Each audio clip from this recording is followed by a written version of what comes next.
उस समय पूज्य श्री घनश्याम दास जी गोरखपुर में राधाष्टमी को गए हुए थे, क्योंकि प्रतिवर्ष राधाष्टमी गोरखपुर की मनाते थे। अपने कमरे में सोए तो अचानक आंख खुल गई।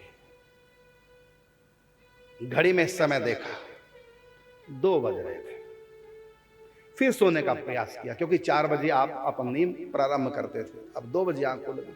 फिर दोबारा सोने का प्रयास किया।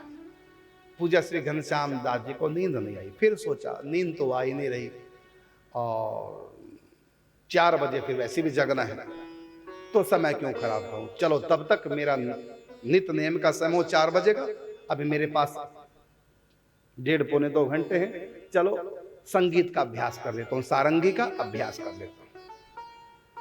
तो सारंगी बजाने लगे, उसमें ललित राग, और संयोग की बात है 2 बजे का राग, समय रागों के अलग अलग होते हैं।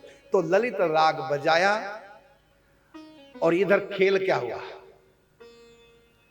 राधा बाबा 2 बजे अपनी कुटिया में बैठे, ललित राग और चिंतन करने लगे प्रिया प्रीतम की विराजमान मिलन का। उनके सामने ठाकुर जी प्रकट हो गए, श्री जी प्रकट हो गए, और बाबा एकदम उठ के अपने तखत से उस पे ठाकुर जी और राधा रानी दोनों बैठ के प्रत्यक्ष में, ध्यान में नहीं, एकदम सामने। और इधर सारंगी बज रही है, ललित राग ठाकुर जी अपने कमरे में बजा रहे, आवाज बाबा की कुटिया तक आ रही है। और जब सारंगी बजाते, जब सम पर आते, तो ताल तो वहां था नहीं। जब सम, आप संगीत की भाषा नहीं आप जानेंगे, जब सम पे आते तो उस समय ठाकुर जी बगल में बैठी राधारानी की जय घुटने पर हाथ मार के सम की थाप देते। माने वहां संगीत बज रहा है और यहां ताल ठाकुर जी, और ताल किसके देते, राधारानी के घुटने पे हाथ मार के सम की ताल देते। तो जब बाबा ने देखा तो कहा कि धन्य हो गए, निहाल हो गए। तो घनश्याम दास जी इनके संगीत पर रीझ करके ठाकुर जी ताल दे रहे हैं। संगीत उस कमरे में बज रहा है, सारंगी ललित राग, और यहाँ ठाकुर जी ताल यहाँ दे रहे हैं, और भी श्री जी की घुटने पे ताल दे रहे हैं।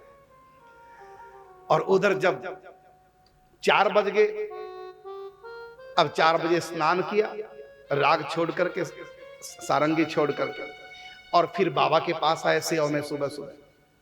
जब बाबा की सेवा में आए तो बाबा कुटिया से बाहर निकल रहे थे, हाथ पकड़ लिया पूज्य राधा बाबा ने श्री ठाकुर घनश्याम दास जी, इधर आओ, अपनी कुटिया के अंदर ले गए, जबकि कुटिया में कुछ जाता नहीं था, अंदर लगे कुटिया में।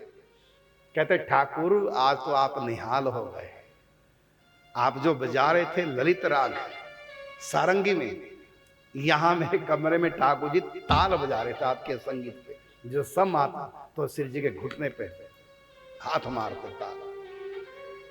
तो आज तुम्हारा संगीत सीखना सार्थक हो गया।